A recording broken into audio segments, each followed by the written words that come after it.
Only 9% of journeys made in Vienna are by bicycle. That's about a quarter of the figure in Copenhagen in Denmark. Clearly that needs to be increased if it's going to be a climate fit city. But it's going to have to feel safer. Ines Ingler of the Austrian Rad lobby is taking me on some examples of good and bad infrastructure.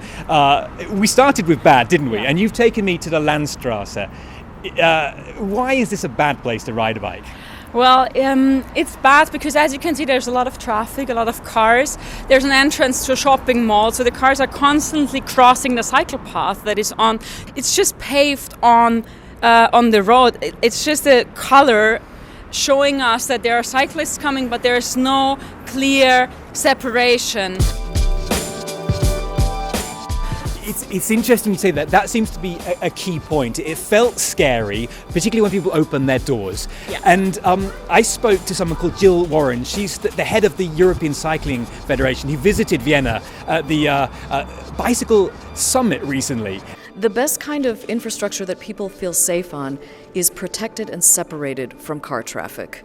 So whenever cyclists have to share the road with cars, that's when they start to feel uncomfortable with that and unsafe, and they start to think, I wouldn't like my children to cycle there. So the protected and safe infrastructure is really the key. I made this comparison with Copenhagen earlier. It's a very famous comparison because Copenhagen, Amsterdam, they're famous cycling cities, but it took them years, actually decades, to evolve into that sort of city. Now we have the climate crisis. It's right here. We need to start reducing emissions right now. That means we have months, not years. But there's also good news, says Jill. The pandemic showed us that cities can transform their cycling infrastructure. They can become cycling cities, not in decades, but in months.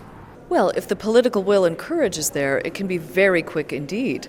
I think the thing that blew me away the most was Paris, because I hadn't been there since before the pandemic, and I went there recently, and you don't even recognize the place anymore. I mean, cyclists everywhere. I mean, you just couldn't have imagined that before because it was always so choked up with so much car traffic. So that really impressed me.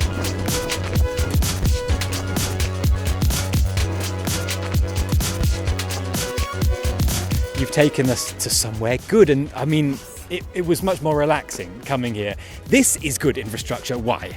This is very good infrastructure because it's separated. The bicycle lane, the cycle lane is separated from the motorized traffic, from the cars, from the trucks, from the tram that is also going here.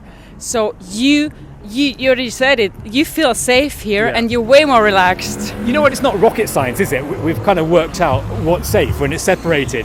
And I want to be fair here, because this city is vastly different to cycle in than when I first arrived. And Austria has been building cycle lanes. I arrived on a whole new world of infrastructure along the Wienfluss. And also at this bicycle conference, I spoke to Martin Blum. He's the cycling ombudsman of Vienna. And he says Vienna still has big plans. We in Vienna have a very big program for building bicycle lanes in the next years. This year we have the biggest program for new cycle paths we have ever had, and we have 44 projects, new projects, and 17 kilometers of new cycleways in Vienna this year. If Ines is smiling in the background, it's because those figures mentioned by Martin Blum are contested. Ulrich Lett from the Technical University says, well, I don't know, some of them aren't proper bike lanes, are just the same infrastructure repeated. He says actually only 5 kilometers will be added this year, and it's simply not enough in the middle of a climate crisis. As I calculated, it's about only 5 kilometers real cycling paths that are new, meaning that they are in places where there was no cycling infrastructure before. And basically that's the rate at which we are going right now. And we have around 250 kilometers of gaps in the main cycling network right now. And if we are completing 5 kilometers every year, it's about 50 years or 50 more years until we are finished.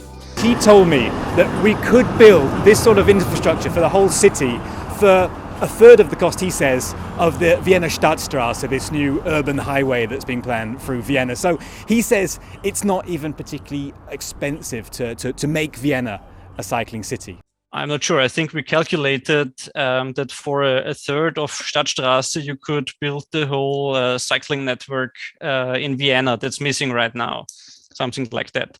So there's basically absolutely no relation compared to the cost that we are investing somewhere else, neither public transport nor in the road network or in Stadtstraße.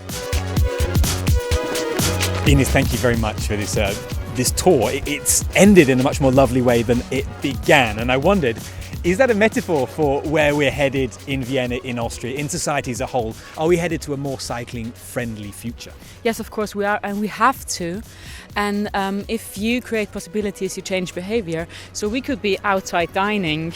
If you have more people cycling, you have better cities for everybody.